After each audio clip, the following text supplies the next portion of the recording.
الحمد لله نحمده ونستعينه ونستغفره ونعوذ بالله من شرور أنفسنا ومن سيئات أعمالنا من يهده الله فلا مضل له ومن يضلله فلا هادي له ونشهد أن لا إله إلا الله وحده لا شريك له ونشهد أن سيدنا وسندنا وحبيبنا وطبيب قلوبنا ومولانا محمد الذي أرسله بالحق بشيرا ونذيرا وداعيا إلى الله بإذنه وسراجا وقمرا منيرا فقد قال الله تعالى في كلامه المجيد والفرقانه الحميد أعوذ بالله من الشيطان الرجيم بسم الله الرحمن الرحيم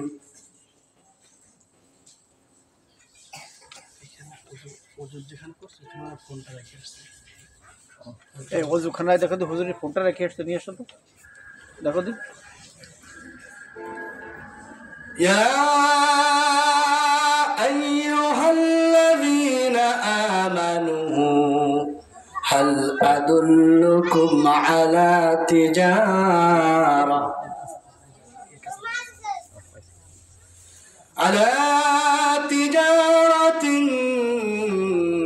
تنجيكم من عذاب أليم تؤمنون بالله ورسوله وتجاهدون في سبيل الله بأموالكم وأنفسكم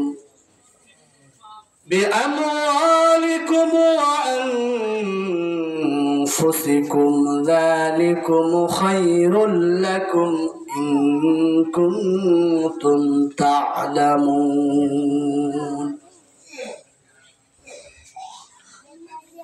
قال رسول الله صلى الله عليه وسلم الإيمان بضع وسبعون شعبة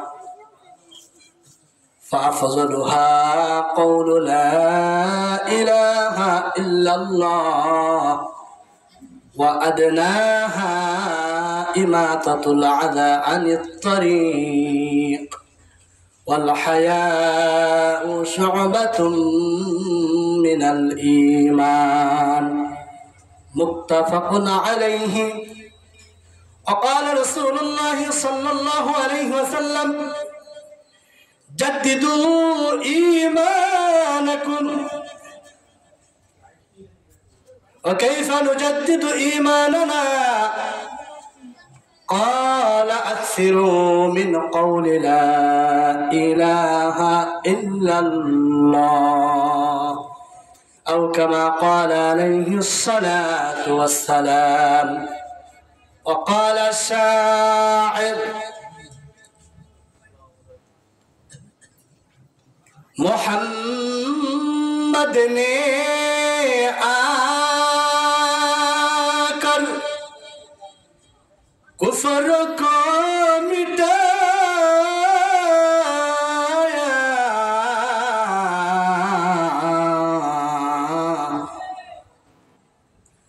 कुफ्र को मिटा कर सदाकत बताया बलगल उलाम बिकमालिही कशफत तुजा बिजमालिही हसनत जमीअ खसालिही सल्लु अलैहि व आलिही दुर्फशानी ने तरीक़त रूह को दरिया कर दिया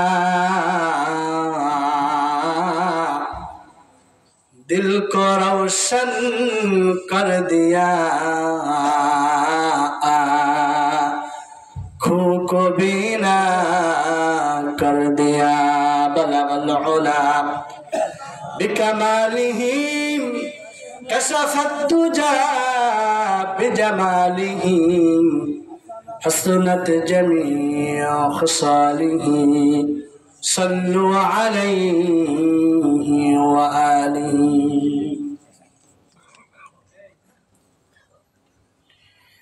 আর রহমা ক্যাডেট মাদ্রাসার উদ্যোগে আর রহমা ক্যাডেট মাদ্রাসা উলপুর মিনাপাড়া গোপালগঞ্জ সদর মাদ্রাসার উপলক্ষে বাৎসরিক ওয়াজ মাহফিলের প্রধান মেহমান, বিশেষ আকর্ষণ মাদ্রাসার মোহতামিম সাহেবান, মোহতামিম সাহেব সহ আরো ওস্তাদ বৃন্দ সবাইকে আমার পক্ষ থেকে জানাই আন্তরিক শুভেচ্ছা ও অভিনন্দন। মাদ্রাসার সভাপতি আলহাজ সাফায়াত হোসেন মিনা, আল্লাহ তাআলা তার হায়াতে পরিপূর্ণ বারাকা দান করুন, সবাই বলে আমিন।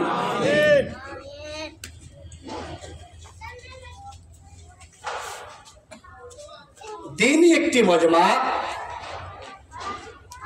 দীনি একটি মাদ্রাসা, দীনি একটি প্রতিষ্ঠান, এটা হলো একটা রহমত। এটাকে একটা রহমত।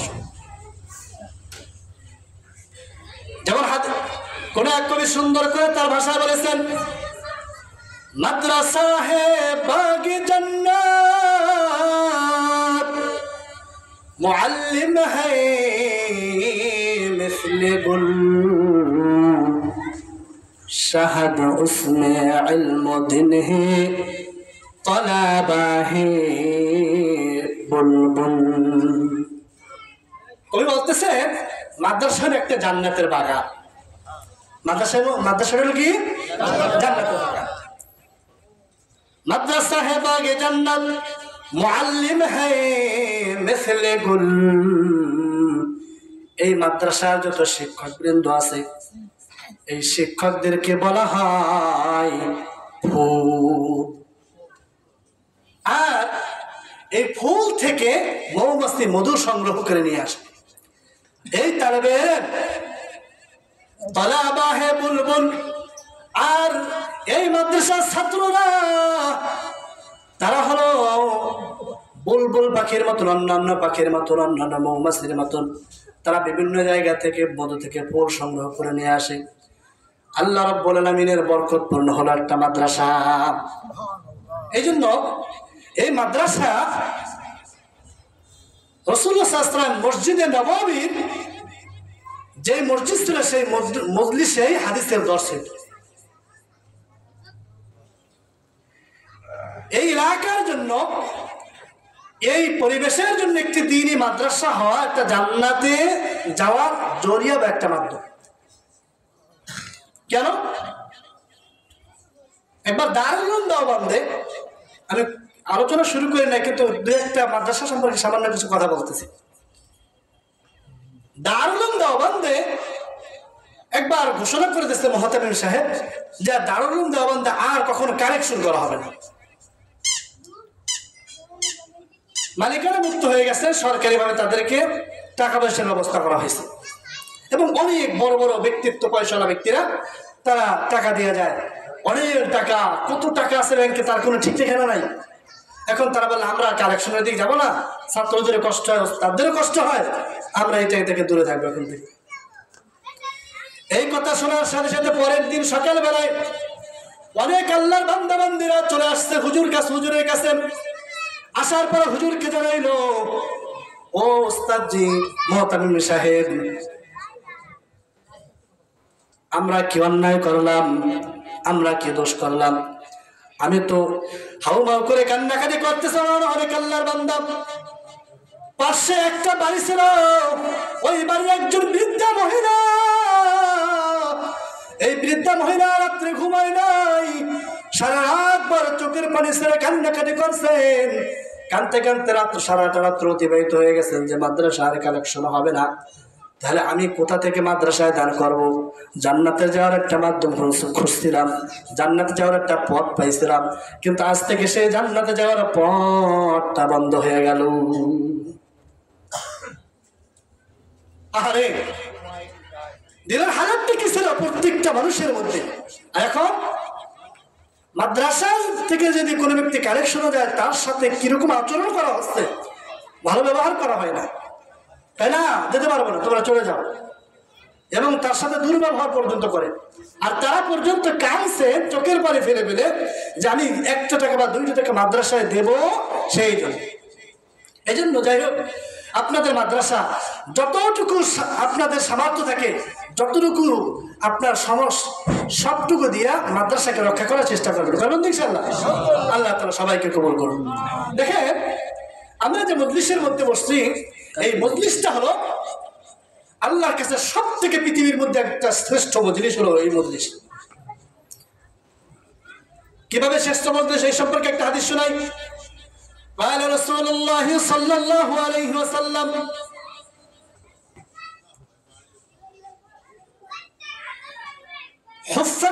حفتهم الملائكة وغشيتهم الرحمة ونزلت عليهم السكينة وذكرهم الله في من عنده أو كما قال عليه الصلاة والسلام।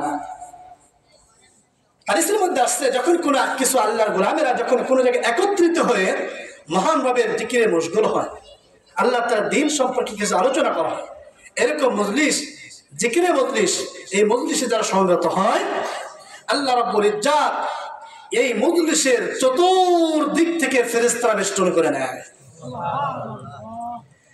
শুধু একজন ফেরেশতা নয়, একজনের কাঁধের পরে একজন, আরেকজনের কাঁধের পরে আরেকজন, এইরকম করতে করতে করতে করতে করতে করতে প্রথম আসমান পর্যন্ত চলে যায়। প্রথম আসমান পর্যন্ত, এভাবে আসমান পর্যন্ত চলে গেছে, এবং এই ফেরেশতারা চতুর্দিক দিয়ে শুধু দাঁড়াই আছে এই দিনের মজমার শরীক হওয়ার জন্য। আল্লাহর নবী বলেন, ওয়াগাশিয়াতুহুমুর রাহমা, এই মজলিসে যখন কোনো ব্যক্তি বসে যায়, এই ফেরেশতারা যারা শোনার জন্য আসমান পর্যন্ত চলে গেছে, এই ফেরেশতারা যারা মজলিসে বসছে, তাদের উপর অসংখ্য অগণিত রহমত বর্ষণ করতেছে। বিশ্বাস হয়? অবশ্যই বিশ্বাস। ওয়াগাশিয়াতুহুমুর রাহমা ওয়া নাযালাত আলাইহিমুস সাকিনা। আরেকটা হলো, এই মজলিসে আল্লাহ তাআলা বিশেষ এক ধরনের সাকিনা রয়েছে। একটা হচ্ছে রহমত, হচ্ছে আমভাবে, আর একটা হচ্ছে সাকিনা, যেটা আল্লাহর বিশেষ রহমত।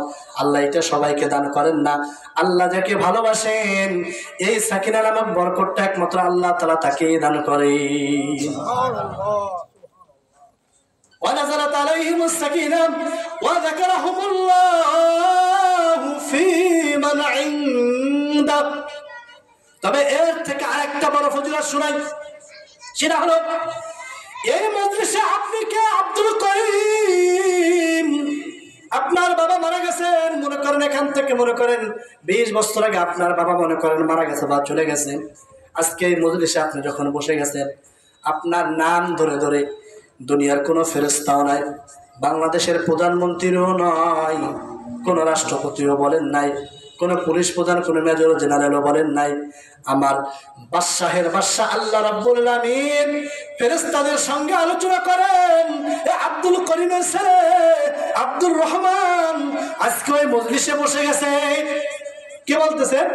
আল্লাহ বলতেছে, ও আমার ফেরেশতারা, আব্দুর রহমান আজকে ওই মজলিসে বসে গেছে, তোমরা কি দেখছো নাকি? তখন ফেরেশতারা আল্লাহর সঙ্গে বলেন, আয় আল্লাহ, হ্যাঁ দেখেছি আব্দুর রহমান আজকে বসেছেন। আব্দুর রহমান তোমরা চেনছো, কিন্তু আব্দুর রহমানের বাপরে তো তোমরা চেনো না। তো আব্দুর রহমানের বাপের নাম ছিল আব্দুল করিম। ওই আব্দুল করিমের ছেলে আজকে ওই সেই আর রহমাকারের মাদ্রাসা উলপুর মিনাপাড়া যে মাদ্রাসাটা, ওই মাদ্রাসার ময়দান, ওই মাদ্রাসার ময়দান আজকে ওয়াজ মাহফিল হইতেছেন। আজকে ওই এখানে সমস্ত দুনিয়ার কাজকর্ম ফলাইতে আজকে সেখানে চলে গেছে দিনের ওয়াজ শোনার জন্য, নিজেরকে হেদায়েত পাওয়ার জন্য। ও আবার ফেরেশতারা তারা যে ওই মজলিসে গেছে কোন কারণে গেছে, কি চায় তারা? আল্লাহ তো আপনার কাছে জাহান্নাম থেকে পারা চায়। জাহান্নাম কি কোনোদিন দেখছে নাকি?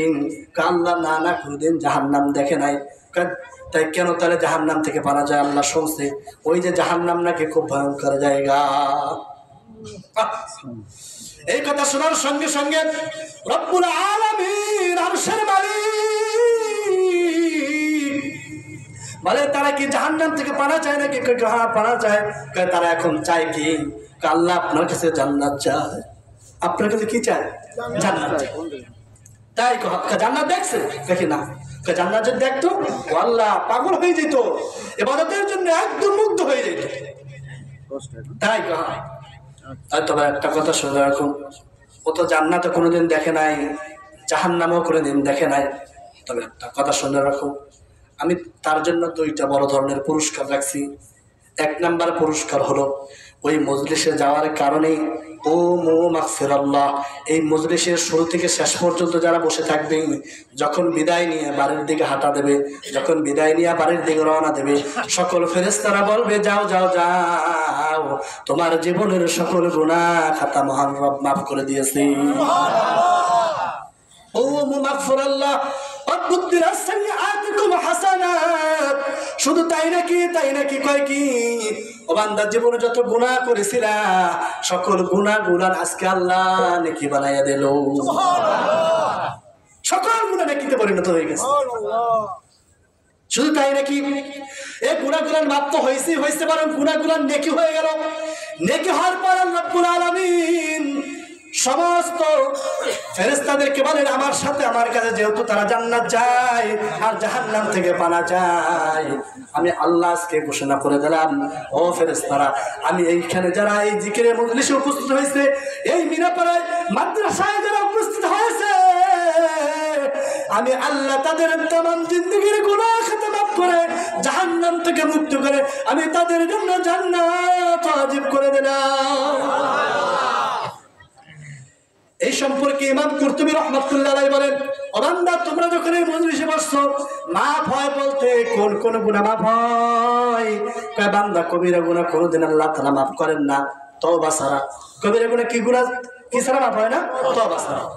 কয় হাই, এখন যদি এই মজলিসে বসছেন আর আজকে নিয়াত করছেন আমি আর কোনোদিন গুনাহ করব না, আমি আর কোনোদিন নাফরমানি করব না, এই নিয়াত যদি আপনি আজকে থেকে করে নেন, তাহলে এই মজলিসে বসা অবস্থায় আপনার তামাম জিন্দেগীর ছোট থেকে ছোট, বড় থেকে বড়, সগীরা হোক কবিরা হোক, আল্লাহ সকল গুনাহ মাফ করে দেবে।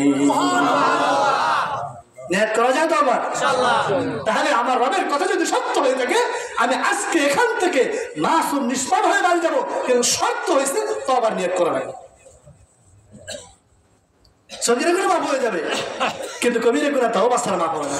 এখন যদি নিয়াত করি, একটা আমার রবের কথা, রাসূলের হাদিসের কথা যদি সত্য হয়ে থাকে, আমি আজকে মাসুম নিষ্পাপ হয়ে যাব। এই সম্পর্কে আপনাদেরকে সত্য একটা হাদিস শুনি। একবার একজন সাহাবী আল্লাহ নবী মসজিদে বয়ান করতেছেন, ওই সাহাবী মজলিসের মধ্যে ঢুকে গেলেন।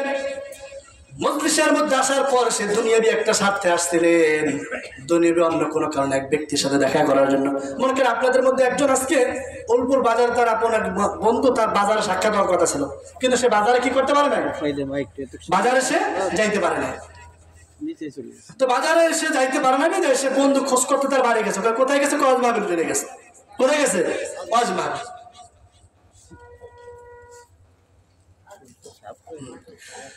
ওয়াজ মাহফিলে গেছে, তাই কহা। তা সে খুঁজতে খুঁজতে তার দুনিয়াবি কোনো স্বার্থের জন্য ওয়াজ মাহফিলে এসে গেছে। এখন ওর যদি সামনে বসতে দায়িত্ব যদি নিয়ে যায় তার বেয়াদবি হবে না, তাহলে আমিও বসে যাই, আমিও কি বসে যাই। এইরকম একজন সাহাবীর গণনা করছে। এক সাহাবীর বাইহাকির মধ্যে হাদিসটা আসছে, ওই সাহাবী আইসা সে পিছনে বসে গেছে, কিন্তু রাসূল জান্নাতুল ওয়াজ করতেছিল। খুব ভালোভাবে লক্ষ্য করেন, খেয়াল করেন। আল্লাহ নবী জান্নাতের বয়ান করতেছিল। রাসূল জান্নাতের যখন বয়ান করতেছিল, আল্লাহর হাবিব মুহাম্মদুর রাসূলুল্লাহ সাল্লাল্লাহু আলাইহি ওয়াসাল্লাম এমন ভাবে কথাগুলো বলতেছিলেন। আল্লাহর হাবিব, আল্লাহর নবী ওই ব্যক্তির দেখা মাত্র দুই চোখের পানি ছেড়ে দিলেন। আল্লাহর নবীর চোখ দেয়া পানি টপকায় পড়তে লাগলো। ঠিক আছে, এবার ঠিক আছে। সাহাবায়ে কেরাম, ওই লোকটা যখন আসলো রাসূল কাঁদতেছিল, ওই লোকটা যখন আসছিল রাসূল কাঁদতে লাগলেন। আল্লাহ নবী জান্নাতের বয়ান করতেছিলেন, তখন তো কাঁদার কথা নয়, কিন্তু রাসূল কাঁদতেছেন। সাহাবায়ে কেরাম খেয়াল করলেন, একটা লোকটা পিছনে এসে বসে গেছিল। ওই লোকটা যখন চলে যাইতেছিল মজলিস শেষে, আল্লাহ নবী ওই ব্যক্তিকে দেখে আগেই হেঁটে যাচ্ছে, রাসূল মুস্কি একটা হেসে দিয়েছে। আল্লাহ নবী মুস্কি হাসলেন। এই মুস্কি হাসার কারণে আল্লাহর হাবিব সাহাবায়ে কেরামদের মধ্যে আবু বকর বসা ছিল, ওমর বসা ছিল।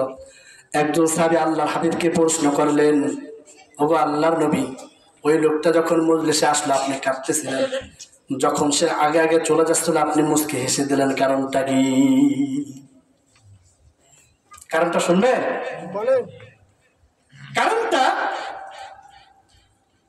এই কারণটা যদি শুনতে হয় কিছু পরে বলতেছি, এর আগে কিছু ইমানের বৈশিষ্ট্যের কথা বলেনি, এটা মনে রাখবেন আপনারা।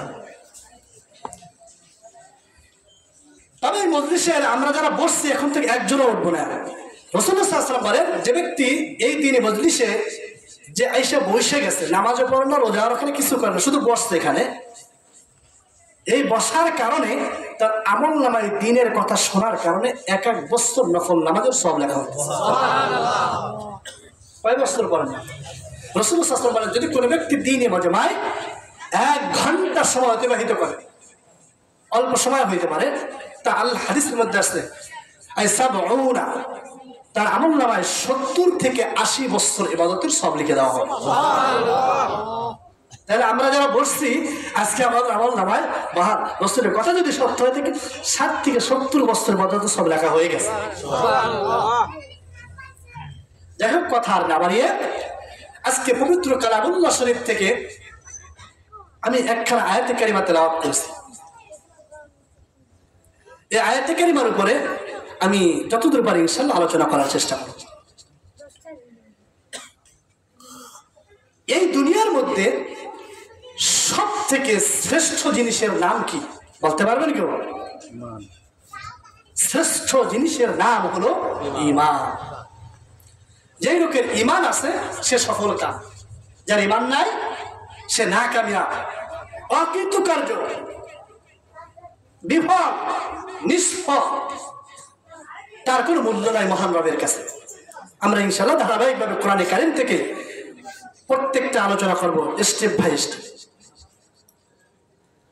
একজন ইমানদারের মূল্য 7 আসমান যতদিন আছেন, 7 জমিন ততদিন থাকবেন, 7 আসমান ততদিনই থাকবেন, 7 জমিন ততদিনই থাকবেন। এই যাহা কিছু কুল কায়নাত যাহা কিছু বানাইছেন এটা ততদিনই থাকবেন। গোটা পৃথিবীটা গুনায় ভরপুর হয়ে গেছে। গোটা পৃথিবীতে কাফের আর কাফের, সামান্য একজন মুসলমান বেঁচে আছে, সে আল্লাহ আল্লাহর নামের এখনো জিকির করতেছে। লা তাকুমু সাআ হাত্তা লা ইউকালা ফিল আরদি আল্লাহ আল্লাহ। আল্লাহর হাবিব বলেন, কিয়ামত তখন হবে না, গোটা পৃথিবী কোনো কিছুই ঘটবে না, যতক্ষণ পর্যন্ত একজন মুসলমান আল্লাহ আল্লাহ বলল না। গোটা পৃথিবীর মধ্যে একজন শুধু মুসলমান আছে, আল্লাহ ততদিনও কিয়ামত কায়েম করবেন না। কার কারণে? একজন ইমানদার মুসলমানের কারণে। একজন ইমানদারের কারণে এই গোটা পৃথিবীর কুলকানে সবকিছু চলে, সব পৃথিবীতে কাফের ভরপুর, কিন্তু একজন ইমানদার বেঁচে আছে। তার বোঝা গেল এই কুল কায়নাতের মূল মাস্টার মাইন্ড হলো একজন ইমানদার। কে? ইমানদার। ওমর ফারুক রাদিয়াল্লাহু তাআলা আনহুকে আল্লাহর নবী একদিন আল্লাহর নবী বলে, হে খাত্তাবের বেটা, তুমি লোক সমাজের সবার সামনে ঘোষণা করে দাও জান্নাতের মধ্যে ঈমানদার ছাড়া কিন্তু কেউ প্রবেশ করতে পারবে না। জান্নাতের ভিতরে কিন্তু একমাত্র ঈমানদারেরাই প্রবেশ করবে। কারা প্রবেশ করবে? ঈমানদার।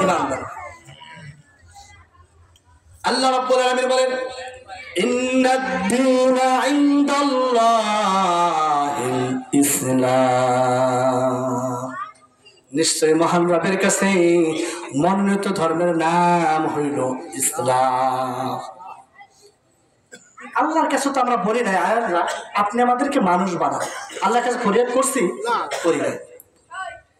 আল্লাহ আমাকে বানাইলে কুকুর বানাইতে পারতেন, আল্লাহ আমাকে শুয়োর বানাইতে পারতেন, আল্লাহ আমাকে নিকৃষ্ট হায়ান গরু ছাগল বানাইতে পারতেন, কিন্তু আল্লাহ আমার কি করছেন? আদর করে মানুষ বানাইছেন। এই পৃথিবীর মধ্যে শ্রেষ্ঠ নিয়ামত হলো মহান রবের কাছে যে তিনি আমাকে মানুষ বানাইছেন। তিনি আমাকে কি বানাইছেন? মানুষের মধ্যে আবার স্তর আছে। মানুষ হলেই আল্লাহর কাছে শ্রেষ্ঠ নিয়ামত নয়। মানুষ যদিও সৃষ্টির শ্রেষ্ঠ নিয়ামত, কিন্তু এই মানুষের মধ্যে যে ব্যক্তি একমাত্র ঈমানদার মুসলমান, সেই ব্যক্তি আল্লাহর কাছে শ্রেষ্ঠ নিয়ামত। এই লোকটাই পৃথিবীতে শ্রেষ্ঠ নিয়ামত পেয়েছে। তাই পৃথিবীর সব থেকে শ্রেষ্ঠ নিয়ামত হলো মানুষ হওয়া। এই মানুষের মধ্যে শ্রেষ্ঠ নিয়ামত হলো মুসলিম ঈমানদারের ঘরে জন্মগ্রহণ করা, এটা সব থেকে বড় নিয়ামত। শুধু তাই নাকি, পৃথিবীতে তো মুসলমান ঈমানদার অনেক ছিল। এক নম্বরে শুরু থেকে নিয়ে আদম আলাইহিস সালাম থেকে নিয়ে পয়গম্বর ঈসা আলাইহিস সালাম পর্যন্ত গোটা পৃথিবীতে কত নবী আগমন করেছেন? 1,24,000 পয়গম্বর। মতান্তরে কেউ কেউ 2,24,000 কথা বলে থাকেন। 1,24,000 পয়গম্বর যে আসছেন, এই 1,24,000 পয়গম্বরের মধ্যে অসংখ্য নবী আল্লাহর কাছে ফরিয়াদ করেছিলেন, আয় আল্লাহ আপনি আমাকে আখেরি নবীর উম্মত হিসেবে পাঠাইয়েন দুনিয়া। কোন নবী? তার মধ্যে একজন নবীর নাম স্পষ্ট করে বলি, তিনি হলেন পয়গম্বর মুসা আলাইহিস সালাম। তিনি কে? মুসা আলাইহিস সালাম। আল্লাহর বলছেন, আয় আল্লাহ আপনি আমাকে শেষ জামানার মুহাম্মদ সাল্লাল্লাহু আলাইহি ওয়াসাল্লামের উম্মত হিসেবে আপনি আমাকে কবুল করেন। আল্লাহ কবুল করেন নাই। তাহলে বোঝা গেল ঈমানদারের মধ্যে শ্রেষ্ঠ নবীদের তবকা যদিও সব থেকে উচ্চ, অনেক ঊর্ধ্বে, কিন্তু তারপরেও এই গোটা পৃথিবীতে যত মাখলুকাত এসেছেন ইসলাম ধর্মের মধ্যে সব থেকে শ্রেষ্ঠ হলো মুহাম্মদ সাল্লাল্লাহু আলাইহি সাল্লাম এবং তার উম্মতেরা। পৃথিবীতে আল্লাহ তাআলা আমাদেরকে 4টি বড় নিয়ামত দান করেছে। কয়টি নিয়ামত?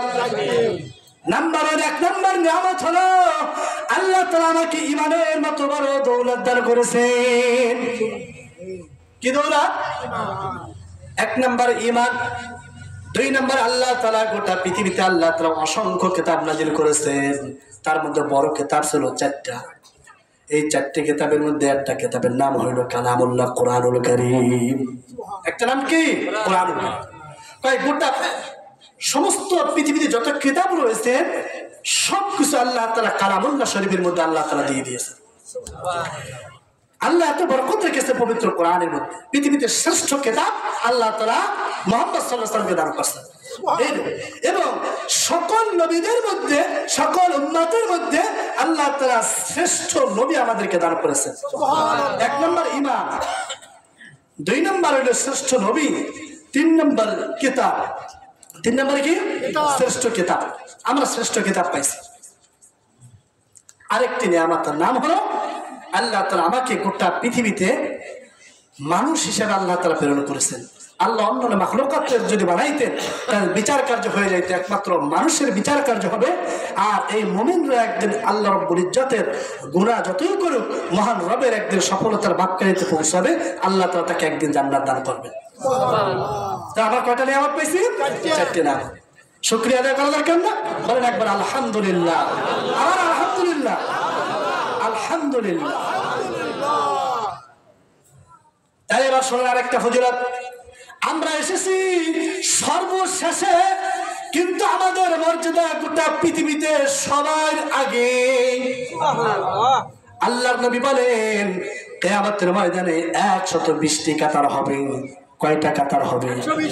120টা কাতার হবে। 120টা কাতারের মধ্যে থেকে 80টা কাতার হবে মুহাম্মাদুর রাসূলুল্লাহ সাল্লাল্লাহু আলাইহি ওয়াসাল্লামের। ভাবছেন আপনি পৃথিবীর শুরু লগ্ন থেকে এই পর্যন্ত তাদের সকল নবীদের মিলিয়ে মাত্র 40টা কাতার। কয়টা কাতার? আর আমাদের মুহাম্মদ সাল্লাল্লাহু আলাইহি ওয়াসাল্লামকে উম্মতের জন্য কত কাতার? খুশি শুকরিয়া আদায় করা দরকার।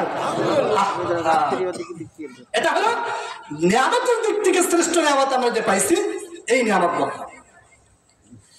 এ বাবা সব থেকে আরেকটা বড় নিয়ামতের কথা এবার বলে দেই।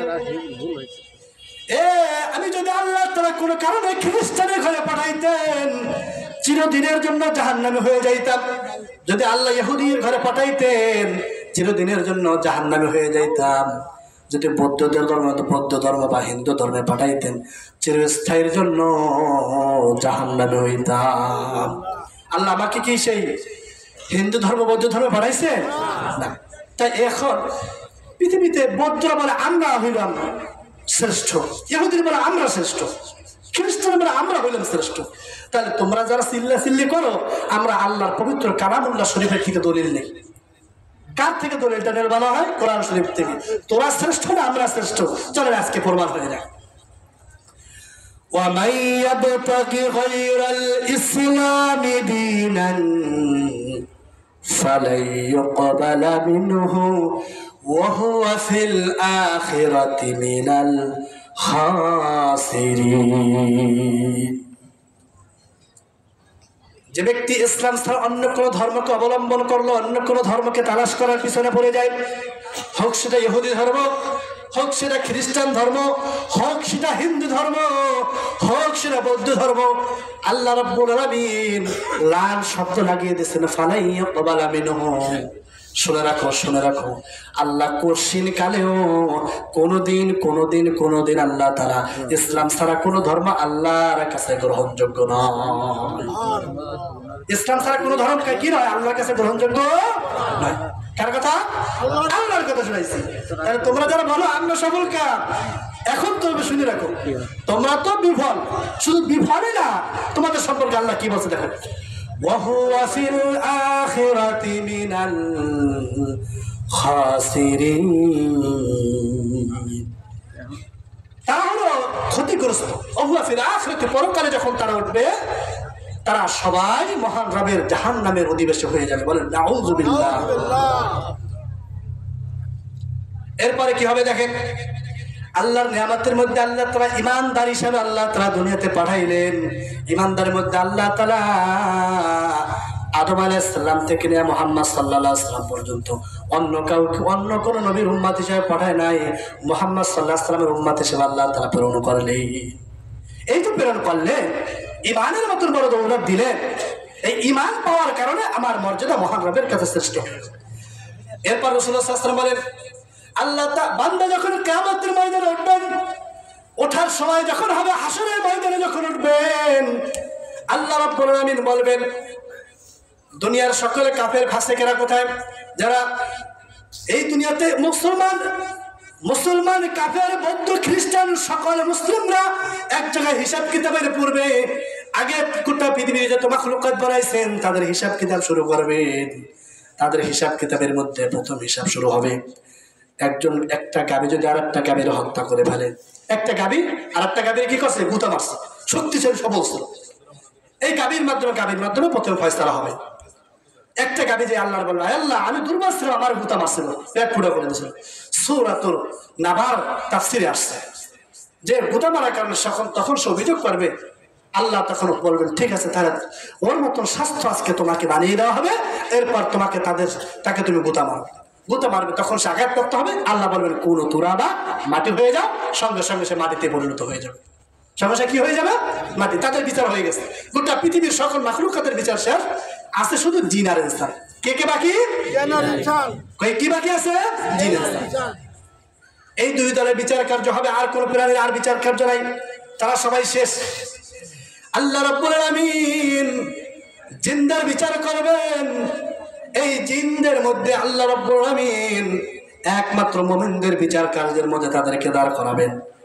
আর কাফেরদের বলবেন তাদেরকে জাহান্নামে পাঠিয়ে দাও, তাদের কোনো হিসাব কিতাব নাই, তারা বিনা হিসেবে জাহান্নামী। তারা কি যাবে? জাহান্নামী। এখন শুধু আছে ইমানদাররা, বাকি কারা? ইমানদারদের মধ্যে বলবে যাও যাও মিজানের পাল্লা দাঁড় করানোর পূর্বে তাদের আমল নামা যখন ছেড়ে দেওয়া হবে, আমল নামা গুলো প্রত্যেকের আমল নামা যখন বাম হাতে এসে পড়বেন, তাদের জন্য জাহান্নামের ফয়সালা হয়ে যাবে।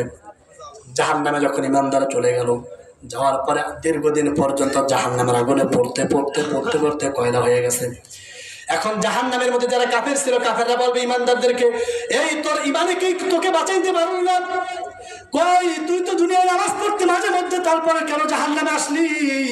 কই তুই তো মাঝে মধ্যে তুই তো রোজাও রাখতি, তারপরে জাহান্নামে কেন? তুই তো মাঝে মধ্যে দেখতাম দান সৎকাও করতি, তাহলে জাহান্নামে কেন আসলি? তাহলে আমরাই তো ভালো, তোর থেকে ইমান নাই নেই ভালো কাজ করছে, কারণ তোরাও জাহান্নামে আর আমরাও জাহান্নামী। উভয়জনের সাথে উভয় কথা বলতে থাকবে।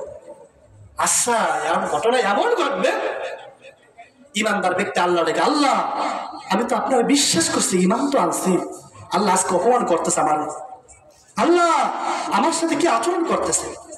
আল্লাহ দয়া এসে দেবে, কি কয়? আচ্ছা ঠিক আছে, ওই ফেরেশতা আমার এই বান্দাকে যাও নহর হায়াতের মধ্যে ডুব দাও, জাহান্নাম থেকে আলাদা করে উপরে নিয়ে গেল। যখন এটাকে আলাদা করা হইল, তখন জাহান্নামের মধ্যে যারা কাফের ফাঁসে গেছে, তারা নিজের আঙ্গুলটা নিজের জিহ্বার ভেতর দিয়া দাঁত কামড়াইতে থাকবে আর বলবে, রুবামা ইয়াওয়াদ্দুল্লাযীনা কাফারু লাউ কানু মুসলিমিন। হায় আফসোস, কেন দুনিয়ায় মুসলমান হইলাম না? আর যদি মুসলমান হইতাম তাহলে ওর সাথে আমি বের হইয়া জান্নাতে যাইতে পারতাম। এই জন্য আজকে তো আমি কি করলাম, হায় আফসোস। এভাবে চিৎকার করবার কাম থাকবে। আল্লাহ বলে, ওই ফেরেশতারা একজন জান্নাত থেকে যারা ইমানদারকেও জাহান্নাম থেকে বের করে জাহান্নামের গেটে তারা বাইরে দাও, জাহান্নামের গেটে তারা বার হয়ে যাবে। তখন জাহান্নামের চিৎকার করবে, আল্লাহ সঙ্গে সঙ্গে নিজের বাম পা দিয়া জাহান্নামকে চাইতে দেওয়া হয়ে যাবে। এখন কি তোর হয়েছে? শব্দ শুরু করবে, আল্লাহ ভরে গেছে, আল্লাহ লাগবে না, আল্লাহ লাগবে না, তাই কথা। আচ্ছা এখন জাহান্নামের গেট সম্পূর্ণ বন্ধ হয়ে গেছে, তাই যাও চিরকাল জাহান্নামে পড়ে, এবার চিরকালের জন্য থাকে। কাফেররা তখন বলবে, ইয়াকুলু ইয়া লাইতানি কুনতু তুরাবা। তারা বলবেন, হায় আফসোস, যদি শুরু থেকে আমি যদি মানুষ না হইয়া যদি গরু ছাগল হইতাম কতই না ভালো হইতো, তাহলে আজকে হিসাব কার্যে জাহান্নামের আগুনে পড়তে হইতো না, অল্প আযাবের মাধ্যমে আল্লাহ মাটি হয়ে যাইতাম কতই না তা ভালো হইতো। এ বাবা, ইমানদার হয়েছি, আল্লাহর কাছে শ্রেষ্ঠ নিয়ামত পাইছি, এই জন্য আমরা আরেকবার শুকরিয়া দেখুন, আলহামদুলিল্লাহ। পবিত্র কালামুল্লাহ শরীফের মধ্যে ইমানদারের সম্পর্কে অনেক বৈশিষ্ট্য এসেছে। আজকে হুজুরে আমাকে দিয়েছেন ইমান ভাঙ্গে যায় কি কি কাজ করে। আপনারা শুনছেন নামাজ ভঙ্গের কারণ 19টা। নামাজ ভঙ্গের কারণ কয়টা? ওযু ভঙ্গের কারণ হয়েছে 7টা, কিন্তু ইমান ভঙ্গের কারণ কিন্তু কেউই আলোচনা করে না। হুজুর আমার অনেক আগেই ফোন করে বলছে আজকে আলোচনা করতে হবে ইমান ভঙ্গের কারণ। আফসোস, আশ্চর্য বিষয়, আজকে আমরা তাহলে সবকিছু আলোচনা সবসময় ওযু ভঙ্গের কারণ শিখছি, নামাজ ভঙ্গের কারণ শিখলাম, কিন্তু ইমান ভঙ্গে যায় কি করবে সেইটা শিখি না। আজকে আমরা চলেন ইমান ভঙ্গের কারণ সম্পর্কে কিছু আলোচনা করি। ইমান ভঙ্গের মোট 10টি কারণ। কয়টি কারণ? এইটা মুখস্থ করে লিখতে হবে আজকে সবার, কি কি কাজ করলে কি কি কারণে ইমান ভেঙে যায়। 1 নম্বরে ইমান ভেঙে যায় যে কাজ করলে, সেই কাজটি হলো আল্লাহর সাথে কাউকে শরীক করা, অর্থাৎ শিরিক করা, যে আল্লাহর মতন আরো কেউ আছে দুনিয়ায়, এইটাকে মনে করে। যেমন খ্রিস্টানরা মনে করেন আল্লাহর মতন আরো 6 জন আছে, মোট কয়জন? নাউযুবিল্লাহি মিন যালিক। যেমন হিন্দুরা তারা বলে যে আল্লাহর মতন তারা 33 কোটি তাদের খোদা। কত খোদা? 33 কোটি। ওনাদের একজন হয় না, একজনে বৃষ্টি দেয়, একজনে রোজা, একজন রৌদ্র দেয়, একজনে পানি দেয়, একজনে গাছ দেয়, এগুলো তাদের আকীদা বিশ্বাস। ইহুদিরা তারা এবার বলেন যে আমাদের খোদা হইল, তারা 3 জনকে বলেন বড় খোদা হিসেবে সাব্যস্ত করে। যাই হোক, নাউযুবিল্লাহি মিন যালিক। এরা বিভিন্ন খোদাকে শরীক করে, অংশীদার করে সাব্যস্ত করে। সুতরাং আমাদের আজকে এই জেহেন থেকে একটাই থাকবে যে লা ইলাহা ইল্লাল্লাহু ওয়াহদাহু লা শারীকা লা, আমি স্বীকার করতেছি আল্লাহ আপনি ছাড়া কেউ মাবুদ, কোনো মাবুদ নেই। আমার সাথে বলেন আশহাদু